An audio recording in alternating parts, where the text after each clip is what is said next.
ಪ್ರತಿ ವರ್ಷದಂತೆ ಈ ವರ್ಷವೂ ಸಹ ಗಂಗಾವತಿ ತಾಲೂಕಿನ ಗಡ್ಡಿ ಹುಡುಮಕಲ್ ಗ್ರಾಮದಲ್ಲಿ ನೆಲೆಸಿರುವ ಶ್ರೀ ಮರಿಬಸವಲಿಂಗೇಶ್ವರರ 29ನೇ ವರ್ಷದ ಜಾತ್ರಾ ಮಹೋತ್ಸವವು ಶ್ರದ್ಧಾ ಭಕ್ತಿಯಿಂದ ಜರುಗಿತು. ಶ್ರೀ ಸಿದ್ಧಲಿಂಗೇಶ ಎದ್ದು ಬಾ ಎದ್ದೇಳು.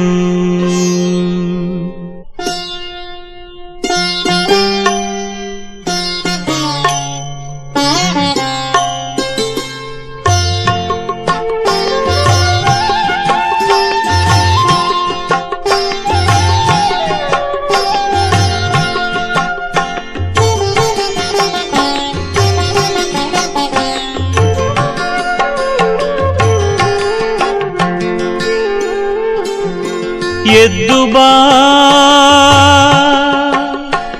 ಎದ್ದು ಬಾ ಎದ್ದು ಬಾ ಎದ್ದು ಬಾ, ಸಿದ್ಧಲಿಂಗೇಶ್ವರನೇ ಉದ್ಧರಿಸಲು ನಮ್ಮ ಧರೆಗೆ ಸ್ವಾಮಿ, ಉದ್ಧರಿಸಲು ಬಾರೋ ಧರೆಗೆ ಸಿದ್ಧಲಿಂಗೇಶ.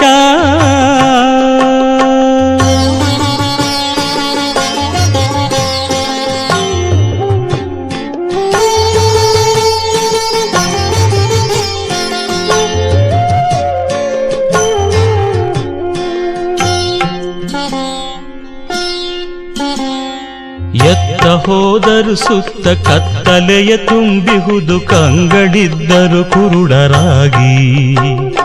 ತಂದೆ ತಂದೆ ಎತ್ತ ಹೋದರು ಸುತ್ತ ಕತ್ತಲೆಯ ತುಂಬಿಹುದು, ಕಂಗಡಿದ್ದರು ಕುರುಡರಾಗಿ.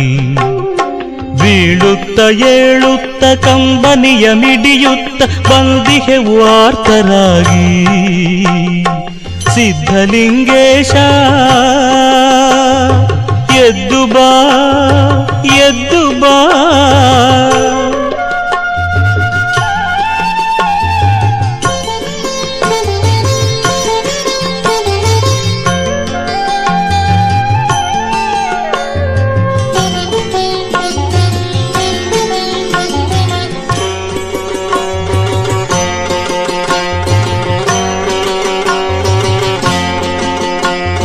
ನಾನು ನನ್ನದು ಎಂಬ ಮಾತಿಗೆ ಬಲಿಯಾಗಿ ಯಾತನೆಯ ಅನುಭವಿಸಿ. ಶ್ರೀ ಬಸವಲಿಂಗಾಯ ನಮಃ. ಶ್ರೀ ಬಸವಲಿಂಗೇಶ್ವರ ಜಾತ್ರಾ ಮಹೋತ್ಸವ ಪ್ರತಿ ವರ್ಷದಂತೆ ಈ ವರ್ಷ ಕೂಡ 11 ದಿನಗಳ ಪೂರ್ಣ ಪ್ರಾರಂಭ ಮಾಡಿ ಇವತ್ತಿನ ದಿವಸ ದಿನಾಂಕ 30/4 ಮಂಗಳವಾರ ದಿನ ಪೂರ್ಣ ಪ್ರಾರಂಭ ಆಯಿತು. ಮಂಗಳವಾರ ದಿನ ಒಂದು ಮಂಗಲ ಕಾರ್ಯ ನಡೀತಿ. ಆ ಒಂದು ವಿಶೇಷತೆ, ಈ ಒಂದು ತಾತನ ಬಗ್ಗೆ ವಿಶೇಷತೆ ಹೇಳ್ಬೇಕಂದ್ರೆ, ಯಾವಾಗ ನಮ್ಮೂರಲ್ಲಿ ಯಾವ ಮೇಲ್ಮಟ್ಟಕ್ಕೆ ಬಂದ ಆ ಮಟ್ಟದಿಂದ ನಮ್ಮೂರು ಇಂಪ್ರೂವ್ಮೆಂಟ್ ಆಯಿತು. ಆಮೇಲೆ ಎಲ್ಲರಿಗೆ ಸ್ವಲ್ಪ ಶಾಂತಿ ಐತಿ. ಆದರೆ ಅದೇ ಒಂದು ದೈವಕ್ಕೆ ಯಾವ ಜನ ಹಾಗೆ ಒಂದೊಂದು ಇದೇ ಇರ್ತವೆ. ಆ ಒಂದು ಇದಕ್ಕೆ ಅದು ಯಾವ ರೀತಿ ಮಾಡಿಸ್ಬೇಕು ಅನ್ನೋದು ಅದೆಲ್ಲರಿಗೂ ಬುದ್ಧಿ ಕೊಡ್ತಾನೆ.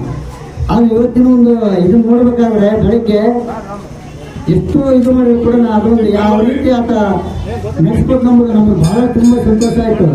ಆದರೆ ನಮ್ಮ ತಾತ ನಮ್ಮ ಊರಿನಲ್ಲಿ ಇನ್ನೂ ನಮ್ಮದೊಂದು ನಂಬಿಕೆ ಇಟ್ಟುಕೊಂಡು ಈ ಒಂದು ಕಾರ್ಯಕ್ರಮದಲ್ಲಿ ಎಲ್ಲ ಸುತ್ತಮುತ್ತಲಿನ ಗ್ರಾಮದವರು, ಗಡ್ಡಿ ಹುಡುಮಕಲ್ ಗ್ರಾಮದವರು ಎಲ್ಲ ಈ ಒಂದು ಜಾತ್ರಾ ಮಹೋತ್ಸವಕ್ಕೆ ಆಗಮಿಸಿರುವ ಎಲ್ಲ ಒಂದು ಊರಿನವರಿಗೆ ಧನ್ಯವಾದಗಳನ್ನು ಹೇಳುತ್ತಾ, ಈ ಒಂದು ನಮ್ಮ ಗ್ರಾಮದಲ್ಲಿ ಮಳೆ ಬೆಳೆ ಚೆನ್ನಾಗಿ ಆಗಲಿ, ಸುತ್ತಮುತ್ತಲಿನ ಗ್ರಾಮದಲ್ಲಿ ಮಳೆ ಬೆಳೆ ಚೆನ್ನಾಗಿ ಆಗಲಿ ಎಂದು ಹಾರೈಸುತ್ತಾ ನಾನು 4 ಮಾತುಗಳನ್ನು ಮುಗಿಸುತ್ತೇನೆ. ತಾತನ ಸಂದರ್ಭದಲ್ಲಿ ಮೊದಲನೇದಾಗಿ ಒಂದು ಒಳ್ಳೆಯ ಜಾತ್ರಾ ಮಹೋತ್ಸವವನ್ನು ಹಮ್ಮಿಕೊಂಡಿದ್ದಾರೆ. ಹಾಗೆ ಒಳ್ಳೆಯ ಮಂಗಳ ಕಾರ್ಯಕ್ರಮವನ್ನು ಹಮ್ಮಿಕೊಂಡಿದ್ದಾರೆ. ಅವರಿಗೆ ಈ ನಮ್ಮ ಪೊಲೀಸ್ ಇಲಾಖೆಯಿಂದ ಗ್ರಾಮದ ಒಂದು ದೈವಕ್ಕೆ ಎಲ್ಲರಿಗೂ ಅನಂತ ಧನ್ಯವಾದಗಳು ಹೇಳಕ್ಕೆ. ಅದೇ ರೀತಿಯಾಗಿ ಈ ಸಾಯಂಕಾಲ ಬರುವಂಥ ಟ್ರೈನ್ ತೇರನ್ನು ವಿಜೃಂಭಣೆಯಿಂದ ಎಲ್ಲ ಸದ್ಭಕ್ತರು ಒಳ್ಳೆಯ ಶಾಂತ ರೀತಿಯಿಂದ ಹಾಗೂ ಮತ್ತು ಈ ಊರಿನ ಒಂದು ಒಳ್ಳೆಯ ಹೆಸರನ್ನು ಹೊರಸ್ಥಳಕ್ಕೂ ಒಂದು ಇದೇ ಥರ ಮುಂದೆ ಜಾತ್ರೆಗಳು ಎಲ್ಲ ಕಡೆ ನಡೀಲಿ ಅಂತಂದು ಹೇಳ್ತಾ ನಮಗೆ ಅವಕಾಶ ಮಾಡಿಕೊಟ್ಟಕ್ಕೆ ಈ ತಾತನ ಸೇವೆ ಮಾಡಿಕೊಟ್ಟಕ್ಕೆ ಅವರಿಗೆ ಊರಿನ ಸದಸ್ಯರಿಗೆ ನಮಸ್ಕಾರ. ಈ ಗ್ರಾಮದಲ್ಲಿ ಶ್ರೀ ಪರಮ ಪೂಜ್ಯ ಉಟುಗನೂರು ತಾತನವರ ಒಂದು ಜಾತ್ರಾ ಮಹೋತ್ಸವ ಅಂಗವಾಗಿ ಸತತ 11 ದಿವಸಗಳ ಕಾಲ ಪುರಾಣ ಮತ್ತು ದಾಸೋಹ ಕಾರ್ಯಕ್ರಮ ನಡೆಸಿದ್ದು, ಅದೇ ರೀತಿ ಇವತ್ತು 4 ಸಾಮೂಹಿಕಗಳು ಕೂಡ ಆಗಿದ್ದಾವೆ. ಹಾಗಾಗಿ ನಾವು ಎಲ್ಲ ದೈವರಿಗೂ ಕೂಡ ಒಂದು ಧನ್ಯವಾದ ಹೇಳ್ತೀವಿ. ಅದೇ ರೀತಿ ಇನ್ನೂ ಉಟುಗನೂರು ತಾತನವರು ಒಂದು ದೊಡ್ಡ ಶಕ್ತಿ ಇದ್ದಂಗೆ ಇನ್ನೂ ದೊಡ್ಡ ಮಟ್ಟಕ್ಕೆ ಬೆಳೆದು ಗಡ್ಡಿ ಮಠ ಮತ್ತು ಸುತ್ತಮುತ್ತಲ ಗ್ರಾಮಗಳು ಚೆನ್ನಾಗಿ ಒಂದು ಜಾತ್ರೆಯನ್ನು ಚೆನ್ನಾಗಿ ನಡೆಸ್ತಾರೆ ಅಂತಂದು ಹೇಳ್ತಾ ಒಂದು 2 ಮಾತು ನೋಡ್ತೀವಿ. ಮರಿಬಸವಲಿಂಗ ದೇಶಿಕೇಂದ್ರ ಮಹಾಸ್ವಾಮಿಗಳವರ 29ನೇ ಜಾತ್ರಾ ಮಹೋತ್ಸವದ ಅಂಗವಾಗಿ ಜಾತ್ರಾ ಮಹೋತ್ಸವ ಹಾಗೂ ಸಾಮೂಹಿಕ ವಿವಾಹ ಮಹೋತ್ಸವ ಕಾರ್ಯಕ್ರಮವನ್ನು ಹಮ್ಮಿಕೊಂಡಿರುವ ಗಡ್ಡಿ ಸಮಸ್ತ ಗ್ರಾಮಸ್ಥರಿಗೆಲ್ಲರಿಗೂ ಪ್ರಪ್ರಥಮವಾಗಿ ಧನ್ಯವಾದಗಳು. ಪ್ರತಿ ವರ್ಷದಂತೆ ಈ ವರ್ಷವೂ ಕೂಡ ಮರಿಬಸವಲಿಂಗ ತಾತನವರ ಜಾತ್ರಾ ಮಹೋತ್ಸವವನ್ನು ಅತ್ಯಂತ ಅಚ್ಚುಕಟ್ಟಾಗಿ ಯಶಸ್ವಿಯಾಗಿ ಎಲ್ಲರೂ ಕಂಕಣಬದ್ಧರಾಗಿ ಎಲ್ಲರ ಸಹಕಾರದೊಂದಿಗೆ ಈ ಜಾತ್ರೆಯನ್ನು ಯಶಸ್ವಿಗೊಳಿಸುತ್ತಾ ಬಂದಿರುವುದು ಆ ಉಟುಗನೂರು ಮರಿಬಸವಲಿಂಗ ತಾತ ಎಲ್ಲರಿಗೂ ಆಯುರ ಆರೋಗ್ಯ ಐಶ್ವರ್ಯ ಕೊಟ್ಟು ಎಲ್ಲರ ಬಾಳಲ್ಲಿ ನೆಮ್ಮದಿಯನ್ನು ಕೊಡಲಿ ಹಾಗೂ ಈ 4 ಜೋಡಿಗಳ ಆಗಿರ್ತಕ್ಕಂಥ 4 ಜೋಡಿಗಳ ದಾಂಪತ್ಯ ಜೀವನ ಯಶಸ್ವಿಯಾಗಿ ನಡೆಯಲಿ ಮತ್ತು ರೈತಾಪಿ ವರ್ಗದ ಜನರಿಗೆ ಮಳೆ ಬೆಳೆ ಚೆನ್ನಾಗಿ ಆಗಲಿ, ಅವರಿಗೆ ಬರತಕ್ಕಂಥ ಬೆಳೆಗಳಿಗೆ ಉತ್ತಮ ಬೆಲೆ ಕೊಡುವಂತೆ ನಮ್ಮ ಉಟುಗನೂರು ಬಸವಲಿಂಗ ತಾತ ಆಶೀರ್ವಾದ ಮಾಡಲಿ ಅಂತ ಹೇಳಿ ನನಗೆ 4 ಮಾತುಗಳನ್ನು ಧನ್ಯವಾದಗಳು.